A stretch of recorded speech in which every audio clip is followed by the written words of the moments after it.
सनातन धर्म ही मानव धर्म है। सनातन धर्म रहेगा तो मानव धर्म रहेगा, मानवता रहेगी, इस सृष्टि रहेगी। और मैं अभिनंदन करूंगा उन पूज्य संतों का जिन्होंने मौनी अमावस्या के अवसर पर पूरे धैर्य के साथ, एक चुनौती हम सबके सामने आई।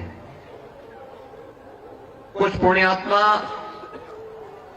उस एक हादसे के शिकार हो गए थे, लेकिन उन स्थितियों में एक अभिभावक के रूप में, जैसे परिवार के ऊपर कोई विपत्ति आती है तो परिवार का अभिभावक धैर्य नहीं खोता, पूरी हिम्मत के साथ खड़े होकर के उस चुनौती का सामना करते हुए उससे उभारने का कार्य करता है।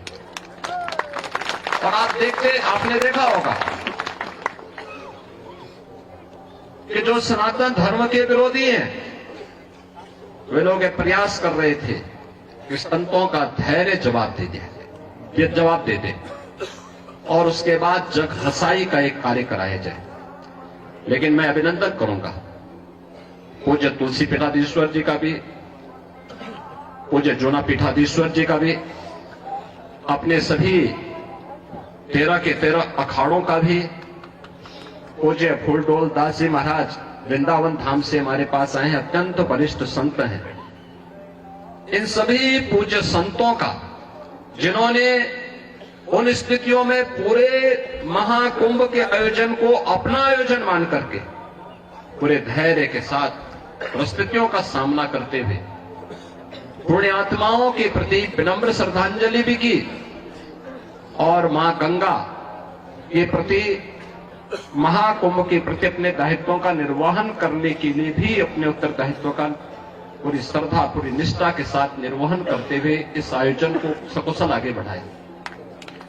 इसी का परिणाम है कि पिछले 19 दिनों के अंदर 32 करोड़ से अधिक श्रद्धालु अब तक प्रयागराज में मां गंगा, यमुना और मां सरस्वती की इस पावन त्रिवेणी में डुबकी लगा करके पुण्य के भागीदार बने हैं।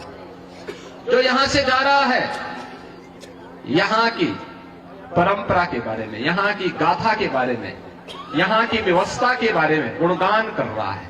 ये गुणगान व्यक्ति का नहीं है, सनातन धर्म का है जो आ रहा है देश और दुनिया से। लेकिन हम लोगों को ये भी देखना होगा, कुछ लोग लगातार गुमराह करके सनातन धर्म के खिलाफ हर एक मुद्दे पर षड्यंत्र करने से बाज नहीं आते। और आज से नहीं, बहुत पहले से हम लोग देखते रहे। राम जन्मभूमि से, राम जन्मभूमि मुक्ति आंदोलन के दौरान भी ये सभी पूज्य संतजन उस समय के भी साक्षी हैं। वे लोग उस समय, उनका व्यवहार, उनका चरित्र उस समय भी जग जाहिर था और आज भी है। ऐसे लोगों से सावधान होकर के सनातन धर्म के मूल्यों, उन आदर्शों के साथ इन पूज्य संतों के सानिध्य में हमें निरंतर आगे बढ़ना होगा, हमेशा आगे बढ़ना होगा। और जब तक पूज्य संतों का सम्मान है, सनातन धर्म का कोई बाल बांका नहीं कर सकता। और सनातन धर्म है तो दुनिया के अंदर जीव सृष्टि बनी रहेगी। ये सनातन धर्म की मजबूती पर निर्भर करेगा। और इसलिए हम सबका प्रयास होना चाहिए कि जहां भी जिस स्तर पर हो सके, सभी पूज्य संतजन कर रहे हैं, हमें समय के अनुरूप उस प्रकार की रणनीति के साथ जोड़कर के आगे बढ़ना होगा।